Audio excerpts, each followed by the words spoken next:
everyone, how are we all doing? Welcome back to my channel, A Life in High Definition, or thanks for dropping by if this is your first visit. If it isn't your first visit, you'll see that the scenery behind me is somewhat different. That's because I'm actually away on a little holiday in Cornwall with my family. My lovely parents decided they were going to rent a house out and take me and my husband away for a week along with my granddad, which was super kind of them, and so far it's been fun. Although the sun has totally gone in. Don't know where it was this morning at like 7 to midday. It was sunny, it was beautiful. Husband was outside with my granddad having a cup of tea, looking at the sea. I can see the sea from my room. And now it's dull as dishwater, but the sea air is nice and it's helping. So that's why everything looks different. So today's video is a bit different, kind of a vlog, I guess, because it's Mental Health Awareness Week and I guess today's the last day.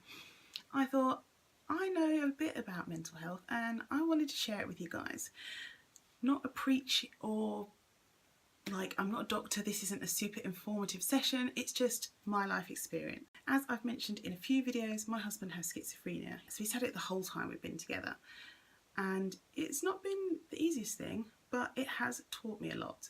Through having a husband with mental health condition, I have found out that so many more people suffer with mental illness than I would have thought, and maybe it's not the 1 in 3 or 1 in 4 that they say it is, but maybe it's kind of all of us at some point in our lives. I myself was almost signed off with stress at one point, and I started having panic attacks this year. Was it this year or last year?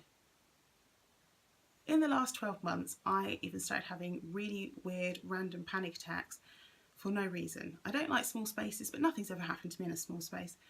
But then I had an MRI scan and it completely set me off. I started panicking. I opened my eyes in the scanner, which I never do and I shouldn't have done. I didn't like being in there. And then it meant that every time I laid down, I started to feel panicky. I couldn't sleep with the curtains closed. I couldn't sleep with the window closed. I had to have the door open.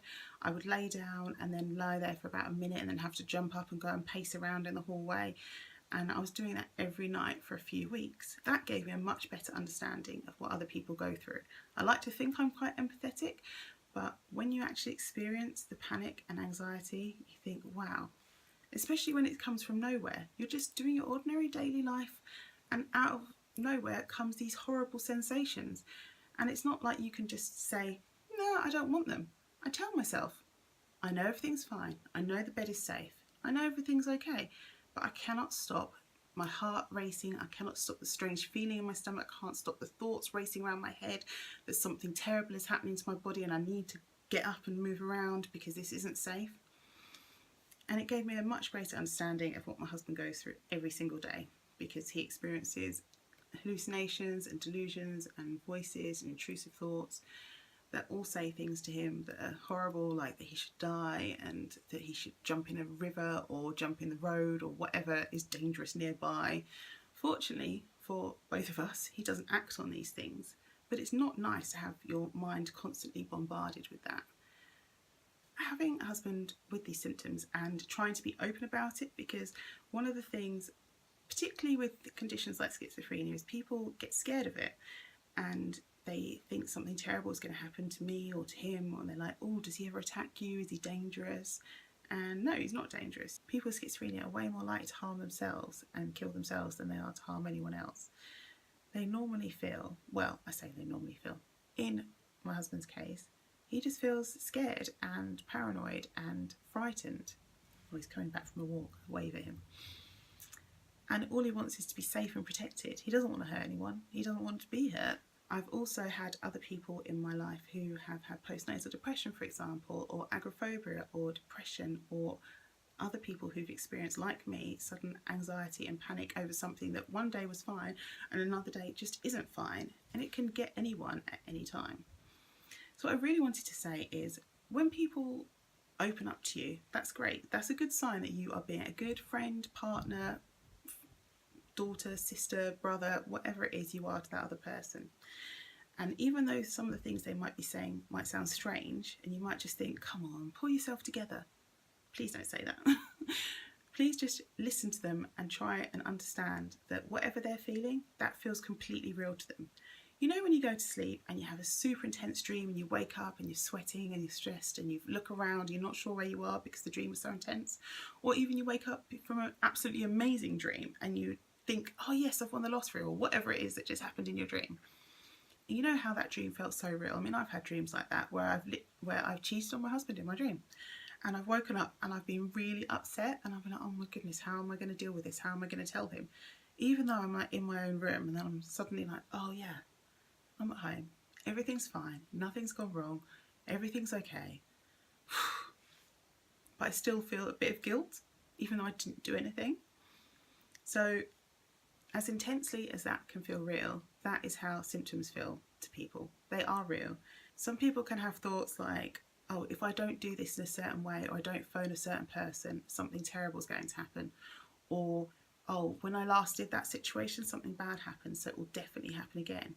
Or, well, I'm going down the road and for sure somebody's going to come speeding out at me and something bad's going to happen. I'm probably going to end up in traffic, and if I end up in traffic, I'll be late because maybe there'll be an accident, and if I'm late because of this, then I'm probably going to get to work and be in trouble. I'm probably going to lose my job, and then I'm going to lose my house, and everything's going to be terrible. And this is the kind of thought process that can go through some people's heads all day, every day. They're constantly feeling things are on top of them and that terrible things are going to happen. Even if nothing happens, these things can go through people's heads, and you might think, well, just stop thinking that. Just stop doing that. Just don't believe that. But they can't. If they could, they would, because nobody chooses to have a mental illness.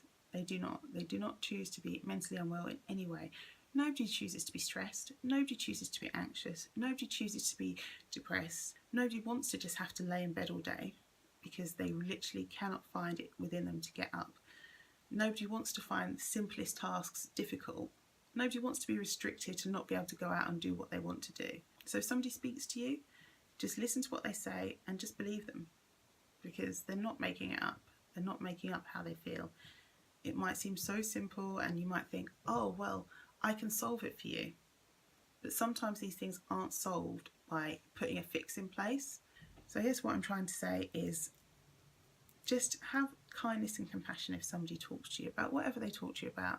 Maybe they're really worrying about their children. Maybe they're really worried about a situation at work. But when you listen to them, you think, it sounds like they're catastrophizing. It sounds like they're making it sound a lot worse than it is. Probably nothing's going to happen. But what that person needs is just your time, basically. Time to listen. I recently started taking up some therapy sessions, and I thought, I'm okay, there's nothing I need to talk about. I don't feel depressed. I mean, I struggle with my pain. There's certain things I don't like about life, for sure, but doesn't everyone? And wouldn't anyone in my situation not like certain things about life? But when I went to my therapy sessions, I was like crying within 5 minutes, 10 minutes for an hour. So there's obviously built up stuff inside that I hadn't really realised was there and bothering me. And it's probably good for all of us to take a little MOT self-check maybe once a year and just talk to someone or have really in-depth conversation with family or friends. Although I found personally talking to someone outside of my circle was good. Not because I don't have great family and friends, but just because you can really be free to say anything without any fear of hurting anybody's feelings. And if something comes up that you weren't expecting, then you can just speak about it without having to swallow it back down, you know. Don't be afraid to ask people questions, perhaps, if they have illness.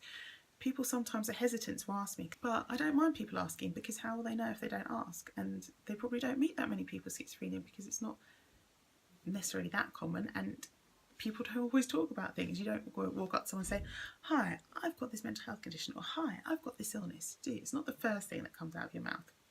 So it's good to be curious. If your friend, family member, whoever person you know has a diagnosis, do a bit of reading about it. Find out some information so you're kind of a little bit knowledgeable about what they might be going through.